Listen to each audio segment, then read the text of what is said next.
Three more surprising stories from the West Country next on BBC One. Alistair McKee has this week's Inside Out West.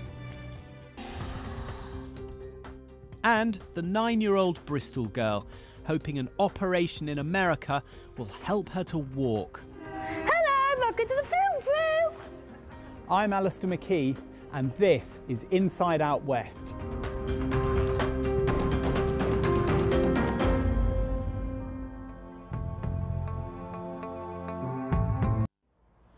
Our final story tonight is about a 9-year-old girl with one thing on her Christmas list. She wants an operation to help her walk unaided for the first time in her life. Abigail has a dream. She longs to be able to walk by herself. In the house, she tends to either walk with my hands or she crawls on the floor, and she really doesn't like crawling on the floor. At 9 years old, she wants to be upright like we all are. Every single year, Christmas and birthday lists, the top one is not to be disabled. Now she is hoping she might get the independence she craves. She's off to America for a life-changing operation not available in this country. Abigail was born 14 weeks early by emergency caesarean when her mother Carrie developed liver failure. She weighed just 1 pound 3 ounces. As a result of her premature birth, she has cerebral palsy, mainly affecting her legs, but this also means she struggles with balance and with basic skills like holding a pen. Abigail's just an amazing child. When I think back to looking at her in her incubator and wondering what sort of person she would be. Her character is just incredible. She's talkative. Hello, welcome to the film crew! She's sympathetic. Her sense of humour is incredible. She's just a lovely little girl, and she's a sponge. You know, she just absorbs so much information and wants to learn. So, you know, she has a real thirst, a real hunger for life. But Abigail hates being disabled. I feel angry about it sometimes. I feel cross when I want to shout. I feel teary and sad. I feel lonely. I feel sorry for myself. And I feel yucky. Let me help you, sweetie. At 4 years old, she had an emotional breakdown, and at 6, Abigail went blind for a while. Stop the illnesses. Why did you do this one then? Because I don't really like being defeated by illness. I don't think you are defeated, because every illness you've had, you've got better from, haven't you? Yeah, well, there's blood in my veins! I feel like an alien. Every day is a struggle for Abigail. At home, she depends on help from her family for nearly everything she does. Right, one Abigail, good to go. I just got She needs special transport to attend her local primary school, and she has an assistant alongside her throughout the day. Why? Good girl, your spelling is fantastic today, you're on fire. I only got 9 out of 10. She also helps Abigail with her physiotherapy. Lovely walking, Abby, well done. I've known Abigail now for 5 years since she joined school. She is the most loveliest little girl in the world. See how long you can hold your balance for. You ready? Okay. You're going to count in Spanish?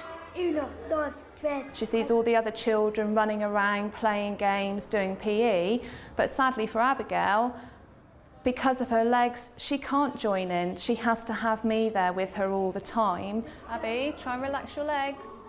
My wish for her is that following this operation that she can do all those things that she yearns for. Abigail's mum found out from a friend about a surgeon in America who has refined a procedure called selective dorsal rhizotomy. It's already improved the mobility of hundreds of children with cerebral palsy. You know, I couldn't believe that there was something that could change our lives so dramatically, and we're not doing it here. I can't fault the treatment that Abigail has received from the moment she arrived into this world. It's been incredible. But we just want the best for our daughter. And if that means carting her across the Atlantic to give her a better future and a more independent life, then that's what we're going to do. The operation involves testing which spinal nerves are causing stiffness and painful tension in their legs, and then snipping the roots. This has to be followed by a course of intensive physiotherapy. So we'll leave this one. We'll cut number 2. I have been doing this for 24 years, and I have done over 2,000 children from some 43 countries. The outcome has been very, very satisfactory. Dr. Park predicts that Abigail will be able to walk around indoors on her own without assistance. We hope that Abigail will be able to get around outdoors on crutches and that she will no longer need her wheelchair. But this is not going to happen overnight. The process of rehabilitation will take months. Months, yeah. A month. So you're going to need a private physio. 1. Private physio. 2. Physiotherapy. 3. Care. 4. Money. And 5. Love. Like a growing number of other families in the UK, Abigail's family, their friends and the local community have had to raise £36,000 to pay for the operation, plus 3 weeks aftercare in America. Abigail is the second child from Bradley Stoke to go there, and she is being encouraged and reassured by the progress made by 6-year-old Toby Cox. He couldn't walk around freely like he can now. He couldn't jump, which he's now learnt how to do. He couldn't eat with a knife and fork properly before. He couldn't write. And all these are little side effects of getting rid of all the tension and the tightness in his body. It's sort of like freed up the rest of his body. Look at your legs go! Oh my goodness me. That is quite incredible. He hasn't used his wheelchair in weeks and weeks and weeks. During the day at school, he walks everywhere. You show Abigail how tiny your little scar is. Go on, Toby. Oh my goodness. That's the tiny little cut that they make. Yes, and that's the bit that has changed Toby's life forever.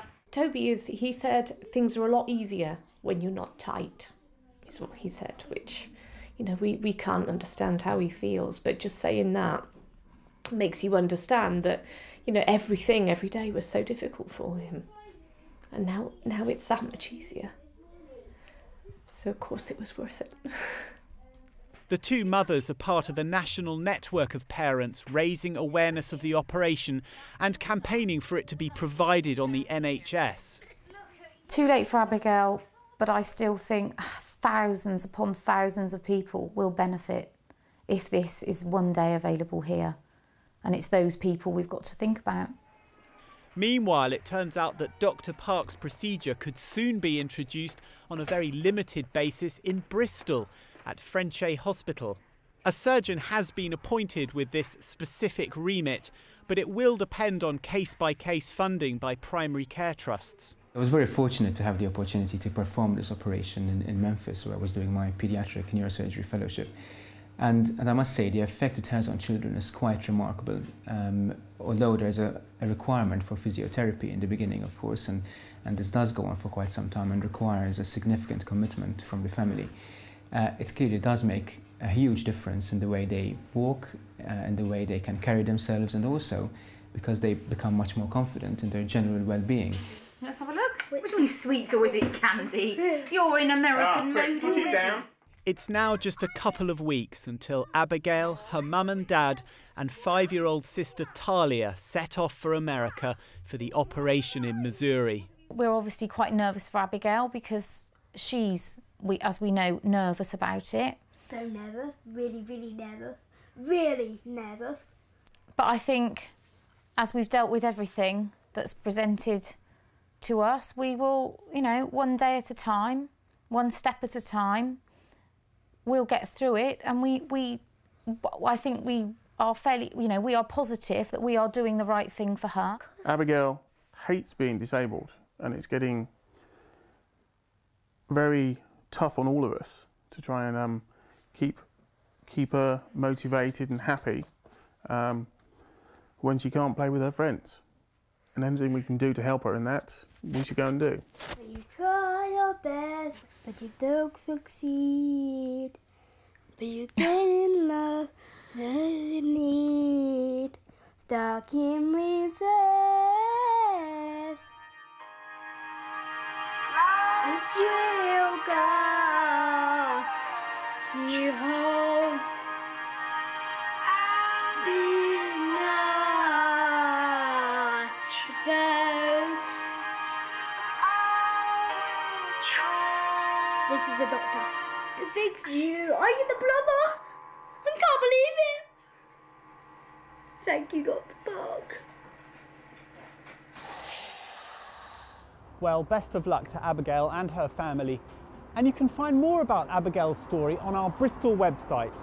The address is bbc.co.uk/Bristol.